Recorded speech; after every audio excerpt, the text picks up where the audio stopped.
It's no secret that the housing market is out of control. Everything is expensive. The cost of living is through the roof. And we are left wondering what to do when you are ready for growth and change in your life, and yet circumstances seem to be working against you. Welcome back to Twin Row on 12. I'm Morgan, and if we're hanging out for the first time today, my husband Rob and I recently bought 12 acres of land in Virginia where we plan to build our home, grow our family, grow our small farm business, and live out our dream. If you plan to build a home of your own, or maybe you're just curious to follow along with us, today I'm going to share what the first meeting with a potential home builder was like, and what we learned, and how we plan to move forward with the information that we learned.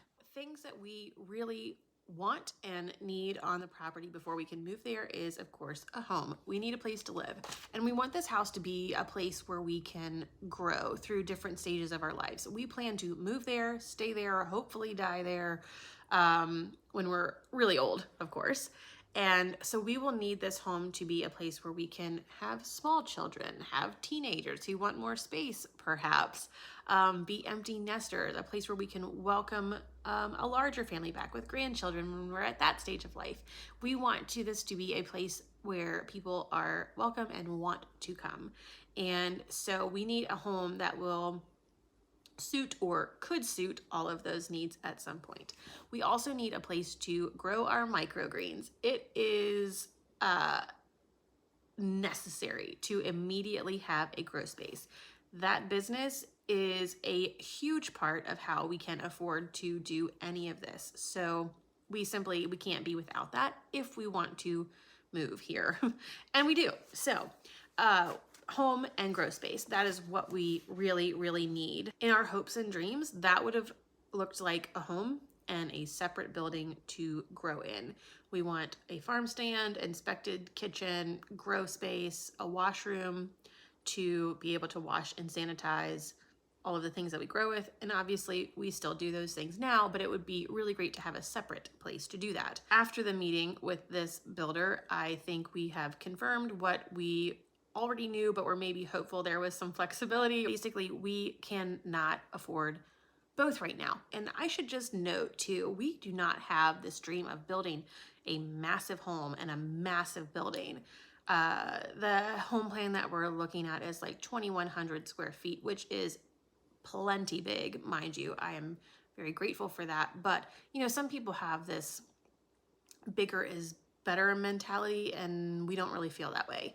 So 2,100 square feet is perfect for us, and is probably even still more than what we may ever need. The place where I get a little hung up is the fact that probably even as short a time as like 6 to 7 years ago, it would have been within reason to have both affordably. It is not affordable anymore. Point blank, cannot afford it. That's the world we're living in, and so we're gonna live in it. There's basically two paths, I should say, that we could take. We could wait. We could try to wait things out, hope the market comes down, save up our money, and then jump on it when prices go down a little bit. The risk of that is that prices do not go down, and we spend our time saving this money, and if prices continue to go up, we basically have saved more money and can still only afford the exact same thing. Okay, so the risk is just, time has passed and we can't afford anything additional, the whole purpose of waiting. The next thing is we move now, and the risk in that scenario is just the inverse of the other. It's that prices would come down and we will have found out that we have overpaid for these things. And if we would have waited, we could have had both, house, building, whatever. There's risk in both of those scenarios. And so Rob and I really have to decide which risk we are willing to accept. Can't say we're 100% certain, but we are definitely leaning toward taking on the risk of starting now and risking the fact that prices may go down.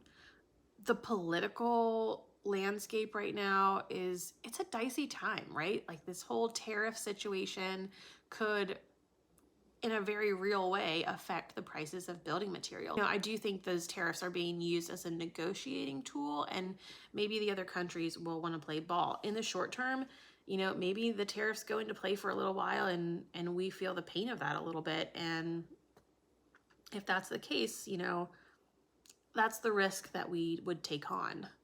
With the mindset that we're moving forward now rather than later, how are we going to make this work? There's a couple things. The house plan that we chose, like I said, it's 2,100 square feet on the main floor. The plan has an option for a bonus room, and we initially thought, well, we'll put the bonus room up there and then we can finish it out later. We'll leave it unfinished and that'll save us money or whatever. Well, come to find out, just the framing of the bonus room alone, the additional framing that it would take, it makes it something that feels a lot less necessary. And like I said, without having a real use for it currently, or even in the foreseeable future, it's just not something that we need. So we've nixed the bonus room already, and that's a considerable savings. And then the second part is having this extra building to grow the microgreens. We currently grow in our basement, and it's very doable. And so if we looked at the incremental cost of, if we had the house on a crawl space, no basement, just a crawl space, the incremental cost of that versus a full basement is substantially less than it would be to construct an entire separate building. So we will be putting the house on a full basement, growing in the basement, and that means no building for now. It is still the main goal. Like I would say it's still a goal that we would have a separate building eventually. When will that happen? I don't really know. And that's okay. We know the main thing there is being able to continue the microgreens business, having a place to grow. The other thing that we will definitely do is put our money in places where it would be hard to change later. So by that, I'm really, in my mind, I'm thinking of flooring and the kitchen. I don't want to have to redo a whole set of cabinets or countertops. Countertops, just that would be easier than cabinets too. And so, I mean, maybe we do pick lesser countertops. I don't know. I kind of foresee us putting the bulk of our money in flooring so that we don't have to like move everything out and back in to redo that later. That would be a pain. And then the kitchen. If you were without a kitchen for literally any length of time, it would be a huge inconvenience. Ways that we would save money, light fixtures, we can change those out later on as we go. You can get cheap fixtures in. I'm not saying we're not going to have lights, but I would probably put the bulk of the lighting allowance that was included in the estimate to things like recessed lighting. Those are obviously a lot easier to put in before drywall goes up, and we'll have some cheapo fixtures that we'll just plan to change out later. Maybe not have all of the finishes that we initially thought in our minds. We could add crown molding later. We can paint later, and paint is something that's cheap, right? It's if you're willing to do it yourself, and I am. We will have minimal landscaping. There was no landscaping included in the estimate that we received from this potential builder. So it will be minimal.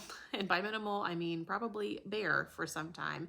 That's something that we can add as we find things that are maybe on sale. And Rob has considerable experience with landscaping and plants and things in general, just like that. And so I think that's something that we could do ourselves and it still look nice at the end of it.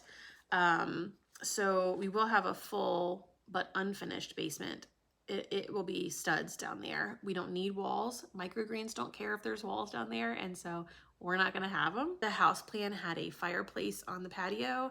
We're not having a fireplace on the patio. So I can go to Target and buy a fire pit inexpensively and have the same experience and spend time with the people that I want to without this price tag.